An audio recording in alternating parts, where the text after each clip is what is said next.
അതുകൊണ്ട് ഓപ്പണിംഗ് സീനിൽ നമ്മുടെ ചോപ്പർ അവനാണെങ്കിൽ കാര്യമായിട്ട് ആ ആന്റിഡോട്ട് അത് ക്രിയേറ്റ് ചെയ്തുകൊണ്ടേ ഇരിക്കുകയാണ്. അവനങ്ങനെ ക്രിയേറ്റ് ചെയ്യുന്തോറും അവന്റെ ബോഡിയിൽ ആ വൈറസ് ഇപ്പോൾ ഓൾമോസ്റ്റ് 75% അവന്റെ ബോഡിയെ കീഴടക്കി കഴിഞ്ഞു. ഓൾറെഡി മാർക്കോ അവൻ അവിടുന്ന് കടന്നുപോയി ആ വില്ലന്മാരുമായിട്ട് ഫൈറ്റ് ചെയ്യുകയാണ്. അതുകൊണ്ട് തന്നെ അവർക്ക് കിട്ടിക്കൊണ്ടിരുന്ന ആ ഫയറിന്റെ അളവ് അത് കുറഞ്ഞ് ബോഡി ആണെങ്കിൽ വീണ്ടും കോൾഡ് ആവാനായിട്ട് ആരംഭിക്കും. ചോപ്പർ ഒരുപാട് നേരം വർക്ക് ചെയ്ത് അങ്ങനെ അൺകോൺഷ്യസ് ആയിട്ട് താഴേക്ക് വീഴുകയാണ്. ചുറ്റുമുള്ളവരെല്ലാവരും പേടിച്ച് അവന്റെ അടുത്തേക്ക് വരും.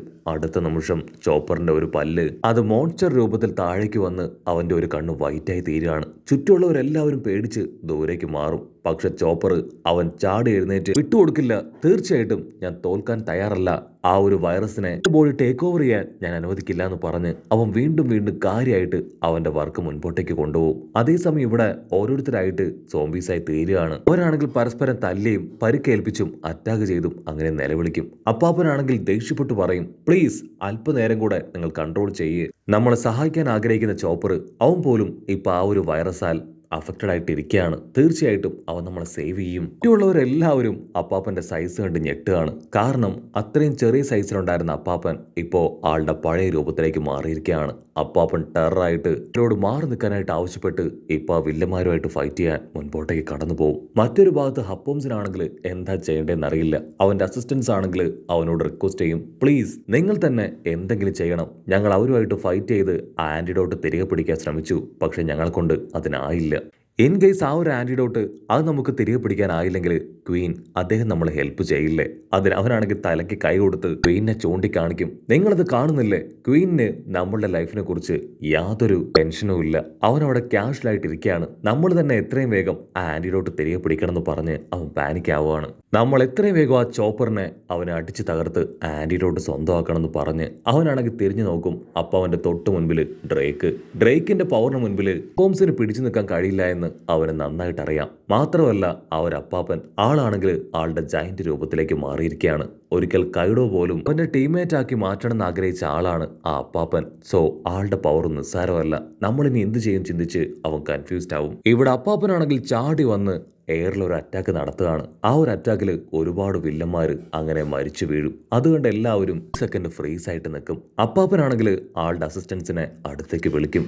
ഇൻ കേസ് ചോപ്പറിന് വളരെ പെട്ടെന്ന് ആന്റിഡോട്ട് ക്രിയേറ്റ് ചെയ്യാൻ കഴിഞ്ഞിട്ടില്ല എങ്കിൽ നിങ്ങൾ നിർണായകമായിട്ടുള്ള ഒരു കാര്യം ചെയ്യേണ്ടതായിട്ട് വരും. മറ്റൊന്നുമല്ല, എന്നെ ആ ഒരു വൈറസ് അത് നല്ല രീതിയിൽ അഫക്റ്റ് ചെയ്തുകൊണ്ടിരിക്കുകയാണ്. ഞാൻ പൂർണ്ണമായിട്ടും സോംബിയായിട്ട് മാറുകയാണെന്ന് ബോധ്യപ്പെട്ടാൽ എൻ്റെ കഴുത്തിൽ തന്നെ നിങ്ങൾ ആഞ്ഞു വെട്ടി എന്നെ കൊന്നുകളയണം. കാരണം സോംബിയായി മാറിക്കഴിഞ്ഞാൽ എൻ്റെ കൺട്രോൾ നഷ്ടപ്പെട്ട് ഞാൻ നിങ്ങൾക്ക് തന്നെ ഒരു വെല്ലുവിളിയായി തീരും. ഒരു കാരണവശാലും അങ്ങനെ സംഭവിക്കാനായിട്ട് പാടില്ല. സോ നിങ്ങൾ തീർച്ചയായിട്ടും അത് ചെയ്യണമെന്ന് പറയും. അത് കേൾക്കുമ്പോൾ അവർക്ക് എല്ലാവർക്കും ഒരുപാട് വിഷമവും പേടിയും തോന്നും. അപ്പൂമ്മനാണെങ്കിൽ ഈ കാര്യങ്ങളെല്ലാം കേട്ടും കണ്ടും അവൻ്റെ കൺട്രോൾ പോവും. അപ്പോഴായിരിക്കും ഒരു നിഞ്ച കൂട്ടം അപ്പാപ്പനെ വെല്ലുവിളിച്ച് മുൻപോട്ടേക്ക് കടന്നു വരിക. അപ്പാപ്പനാണെങ്കിൽ ഓൾറെഡി ഇരിക്കാനായിട്ട് തയ്യാറായി നിൽക്കുകയാണ്. സോ എൻ്റെ ലൈഫ് അത് നിങ്ങൾക്കുള്ളതാണെന്ന് പറഞ്ഞ് അങ്ങനെ ഡൈവേർട്ട് ചെയ്ത് കറങ്ങി സിംഗിൾ സ്ക്വാഡ് വെച്ച് അവരെ ഞൊട്ടിയിടയിൽ എല്ലാവരെയും അങ്ങനെ താഴെയിടും. അത് കണ്ട് ഹപ്പോംസ് ആണെങ്കിൽ ഒരു സെക്കൻഡ് ഫ്രീസ് ആവും. ഹപ്പോംസ് ആണെങ്കിൽ വീണ്ടും സോൾജിയേഴ്സിനെ അപ്പാപ്പന് നേരെ അയക്കും. ആളാണെങ്കിൽ പഴയ കാര്യങ്ങളെല്ലാം ഓർത്ത് ഇത്രയായിട്ട് അരിഞ്ഞു വീഴ്ത്തും. ആ സമയം ലൂഫിയെക്കുറിച്ചും ഇപ്പോൾ ഉള്ള ടീംമേറ്റ്സിനെ കുറിച്ചൊക്കെ അവൻ ഓർമ്മ വരികയാണ്. സത്യത്തിൽ അവരെല്ലാവരും പവർഫുള്ളാണ്. അപ്പാപ്പനാണെങ്കിൽ ലൂഫിയിലാണ് ഏറ്റവും കൂടുതൽ വിശ്വാസം. ആ ഫ്യൂഗ പവർ അത് ഓൾറെഡി ലൂഫിക്ക് പറഞ്ഞു കൊടുത്തു കഴിഞ്ഞു. തീർച്ചയായിട്ടും ഓടാൻ ആഗ്രഹിച്ച വാനോ കിങ്ഡം ലൂഫി തിരികെ പിടിക്കും. ഇവിടുന്ന് അങ്ങനെ കട്ട് ചെയ്ത കൈഡോയുടെ അറ്റാക്കിൽ കില്ലറിന് കാര്യമായിട്ടൊന്നും സംഭവിച്ചിട്ടില്ല. പക്ഷേ ചെറിയ പരിക്കുകൾ അതവന് സംഭവിച്ചു. ഓരോ ആണെങ്കിൽ ലൂഫിയുടെ കൂടെ തന്നെ നിൽക്കുകയാണ്. ഇനി 1 മിനിറ്റ് കൂടെ ബാക്കിയുണ്ട്. ആ 1 മിനിറ്റ് കൂടെ ലൂഫിയെ പ്രൊട്ടക്ട് ചെയ്യണം. കൈഡോ ഫുൾ പവറിൽ ആയിട്ട് അവിടേക്ക് വന്ന് അവന്റെ സ്ക്വാഡ് പവർ അത് വീണ്ടും പുറത്തേക്ക് ഇജക്ട് ചെയ്യാണ്. സ്ക്വാഡുകളാണെങ്കിൽ നല്ല ഫോഴ്സിൽ പുറത്തേക്ക് വരും. അത് കണ്ട് അവനാണെങ്കിൽ ഭയങ്കര സന്തോഷം. അവൾ ഒരു സെക്കൻഡ് ലൂഫിയെ നോക്കും. ഈ ഗ്യാപ്പിൽ ലൂഫിയെ തകർക്കുകയാണെങ്കിൽ വലിയൊരു തലവേദന ഒഴിവാക്കാൻ പറ്റുമെന്ന് പറഞ്ഞ് അവൾ നല്ല ഫോഴ്സിൽ ലൈറ്റ്നിങ്ങും തണ്ടർ പവറും ലൂഫിക്ക് നേരെ അയക്കുകയാണ്. ഞൊട്ടിയിടയിൽ ട്രഫാർഗറിലോ അവനാണെങ്കിൽ അങ്ങനെ സ്വാപ്പ് ചെയ്ത് കൈഡോയ്ക്ക് നേരെ അയക്കുകയാണ്. കൈഡോയ്ക്കാണെങ്കിൽ കൺട്രോൾ പോവും. ബിഗ് മോം, നിന്നോട് ഞാൻ എത്ര തവണ പറഞ്ഞു ഞാൻ ഫൈറ്റ് ചെയ്യുന്നതിനിടയിൽ ഇന്റർഫിയർ ചെയ്യാൻ പാടില്ല എന്ന്. എന്നിട്ട് വീണ്ടും നീ അതന്നെ ചെയ്യാണോ? ബിഗ് മോമിനാണെങ്കിൽ കുറച്ച് പേടിയാവും. എല്ലാവർക്കും വമ്പ ട്വിസ്റ്റ് കൊടുത്തുകൊണ്ട് നമ്മുടെ ലൂഫി അവന്റെ 10 മിനിറ്റ് റെസ്റ്റ് അവസാനിപ്പിച്ച് വീണ്ടും ഹോക്കി പവർ എടുത്ത് ചെയ്യാനായിട്ട് ടെററായിട്ട് കടന്നു വരും. അവിടുന്ന് അങ്ങനെ സീൻ കട്ട് ചെയ്താ ഇവിടെ അപ്പാപ്പനാണെങ്കിൽ ചുറ്റും ഉണ്ടായിരുന്ന സോൾജേഴ്സിനെ തല്ലി തല്ലി കൊല്ലും. അപ്പാപ്പന് നേരെ ഒരുപാട് അമ്പുകൾ അതങ്ങനെ ചീറി പാഞ്ഞു വരികയാണ്. ആളതെല്ലാം തന്നെ തട്ടിത്തെറിപ്പിച്ച് ടെററായിട്ട് നിൽക്കും. ക്വീനാണെങ്കിൽ ആ ഒരു കാഴ്ച കണ്ട് കൺട്രോൾ പോയി. ഇപ്പൊ ക്വീൻ തന്നെ ഫൈറ്റ് ചെയ്യാൻ അങ്ങനെ ചാടി വരികയാണ്. പക്ഷെ അടുത്ത നിമിഷം വീഴുകയാണ്. ക്വീൻ്റെ കഴുത്തിന് തന്നെ ഒരു ചവിട്ട്. എന്റെ ശ്വാസം അത് ഒരു സെക്കൻഡ് അങ്ങനെ നിലച്ചു പോവും. ചവിട്ടിയത് മറ്റാരുമല്ല, സാക്ഷാൽ മാർക്കോ. മാർക്കോ ദേഷ്യപ്പെട്ട് പറയും, യു ആർ അൺബിലീവബിൾ.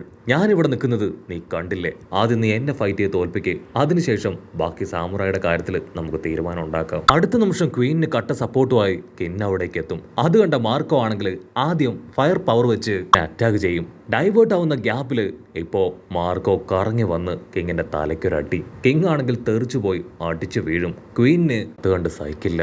നിനക്കത്ര ധൈര്യം ഉണ്ടെങ്കിൽ കിങ്ങിന്റെ ദേഹത്ത് കൈവെക്കും ചോദിച്ച് അവനിപ്പോ ഫൈറ്റ് ചെയ്യാൻ അവന്റെ അടുത്തേക്ക് പാഞ്ഞെത്തും. അവനാണെങ്കിൽ ഗണ്ണെടുത്ത് ഇപ്പോ മാർക്കോയെ പോയിന്റ് ചെയ്യും. ഞൊട്ടിയടയും മാർക്കോ അവൻ ചാടി വന്ന് ഒരൊറ്റ ചവിട്ട്. അതില് ആണെങ്കിൽ കിലോമീറ്ററുകളോളം ഫ്ലൈ ചെയ്തു പോവും. മാർക്കോയാണെങ്കിൽ ഇപ്പൊ ആകെ ടയേർഡാണ്. അവൻ ഒരു സെക്കൻഡ് ചോപ്പറിനെ നോക്കും. ആണെങ്കിൽ അവനെ കൊണ്ട് പറ്റുന്നതിലും സ്പീഡിൽ ആന്റിഡോട്ട് ക്രിയേറ്റ് ചെയ്തുകൊണ്ടിരിക്കുകയാണ്. അപ്പൊ ലോങ് ഷോട്ടിലായിട്ട് പരസ്പരോ അവൻ മാർക്കോയെ തന്നെ നോക്കി ടെററായിട്ട് നിൽക്കും. പരസ്പരം ആണെങ്കിൽ മാർക്കോയെ കാണുമ്പോൾ തന്നെ തിരിച്ചറിയും അവൻ ഒരുപാട് ഫൈറ്റ് ചെയ്ത് ടയേർഡാണെന്ന്. ഇതാണ് പറ്റിയ അവസരം എന്ന് പറഞ്ഞ് അവൻ നൈസായിട്ട് അവൻ്റെ അടുത്തേക്ക് വരും. ഇവിടെ ചോപ്പറാണെങ്കിൽ ആ ഒരു മെഡിസിൻ അത് ക്രിയേറ്റ് ചെയ്ത് കഴിഞ്ഞു. അവൻ ചുറ്റും നോക്കും. അത് ടെസ്റ്റ് ചെയ്യാനായിട്ട് ഒരു ടെസ്റ്റ് സബ്ജക്റ്റ് അവനിപ്പോൾ ഇല്ല. അവൻ അല്പസമയം ആലോചിച്ച് അടുത്തുള്ള ഡോക്ടേഴ്സിനോട് പറയും, ഞാൻ എന്നിൽ തന്നെ ഇത് ടെസ്റ്റ് ചെയ്യാനായിട്ട് പോവാണ്. എനിക്ക് എന്തെങ്കിലും സംഭവിച്ചാൽ അതിൻ്റെ സൈഡ് എഫക്റ്റ് മനസ്സിലാക്കി ബാക്കിയുള്ള പ്രോസസ്സ് അത് നിങ്ങൾ കറക്റ്റായിട്ട് കംപ്ലീറ്റ് ചെയ്യണം. എനിക്ക് എന്ത് സംഭവിച്ചാലും യാതൊരു കുഴപ്പമില്ല എന്ന് പറഞ്ഞ് അവൻ ആ മെഡിസിൻ അതങ്ങനെ കുടിക്കും. ചോപ്പറാണെങ്കിൽ അത് കുടിക്കേണ്ട താമസം സെക്കൻഡുകൾ കൊണ്ട് അവൻ്റെ ബോഡി അത് ഹീറ്റ് ആവാനായിട്ട് തുടങ്ങും. അവന്റെ ടെമ്പറേച്ചർ അത് നല്ല രീതിയിൽ കൂടുകയാണ്. പൾസ് ആണെങ്കിൽ കൂടി കൂടി വരും. ചോപ്പറിന് വല്ലാത്തൊരു ടെൻഷൻ തോന്നും. അവന് ആ ഒരു വൈറസ് ബാധിച്ച് ഫ്രോസൺ ആയ ഭാഗത്ത് ഇപ്പോ റെഡ് കളറിൽ ഒരു സ്കിൻ പോലെ എന്തോ ഒന്ന് ക്രിയേറ്റ് ആയിട്ട് വരും. മറ്റൊരു ഭാഗത്ത് അപ്പാപ്പൻ ആളാണെങ്കിൽ ചുറ്റും ഉണ്ടായിരുന്ന വില്ലന്മാരെ എല്ലാം കുട്ടികൾ കൊണ്ട് അങ്ങനെ തകർത്ത് താഴെയിട്ടു. പക്ഷെ എന്താ, ആളിപ്പോ പതിയെ പതിയെ കോൺഷ്യസ് നഷ്ടപ്പെട്ട് മുഴുവനായിട്ടും ആ മോൺസ്റ്ററായി മാറി. അപ്പൻ്റെ അവസ്ഥ കണ്ട് ആളുടെ അസിസ്റ്റന്റ് ആളങ്ങനെ ഹഗ് ചെയ്യാണ്. അടുത്ത നിമിഷം അപ്പാപ്പൻ കോൺഷ്യസിലേക്ക് കടന്നു വരും. ആള് പതിയെ കണ്ണുയർത്തി മുകളിലേക്ക് നോക്കും. ഓടൻ അവനെ ഹെവനിലേക്ക് വിളിക്കുന്നതായിട്ട് അപ്പാപ്പന് ഫീൽ ചെയ്യാണ്. ചുറ്റുമുള്ള ആളുടെ അസിസ്റ്റൻസ് എല്ലാവരും കരയാണ്. അപ്പനാണെങ്കിൽ അവരെ സമാധാനിപ്പിക്കും. സത്യത്തിൽ എനിക്ക് ഇത്രയും ചെയ്യാൻ കഴിയുമെന്ന് ഞാൻ കരുതിയതല്ല. എൻ്റെ ജന്മം, എൻ്റെ ഈ അതെല്ലാം തന്നെ പൂർണ്ണമായി. ബാക്കിയെല്ലാം ഞാൻ നിങ്ങളെ ഏൽപ്പിക്കുകയാണ്. എത്രയും വേഗം മുഴുവനായിട്ടും എൻ്റെ കൺട്രോൾ നഷ്ടപ്പെടുന്നതിന് മുൻപ് നിങ്ങൾ എന്നെ കൊല്ലണം. അപ്പാപ്പനാണെങ്കിൽ പതിയെ തല താഴ്ത്തും. അടുത്ത നിമിഷം ഒരു സ്ക്വാഡ് ആൾക്ക് നേരെ ചേറിപ്പാഞ്ഞു വരുന്നതോട് കൂടെ ഈ ഒരു എപ്പിസോഡും അവസാനിക്കുന്നു. എപ്പിസോഡ് ഇഷ്ടപ്പെടുകയാണെങ്കിൽ തീർച്ചയായിട്ടും ലൈക്ക് ചെയ്യാനും കമന്റ് ചെയ്യാനും ഷെയർ ചെയ്യാനും മറക്കല്ലേ. അടുത്തൊരു അടിപൊളി എപ്പിസോഡുമായിട്ട് കാണുന്നവരെ it's me with Mallu episode.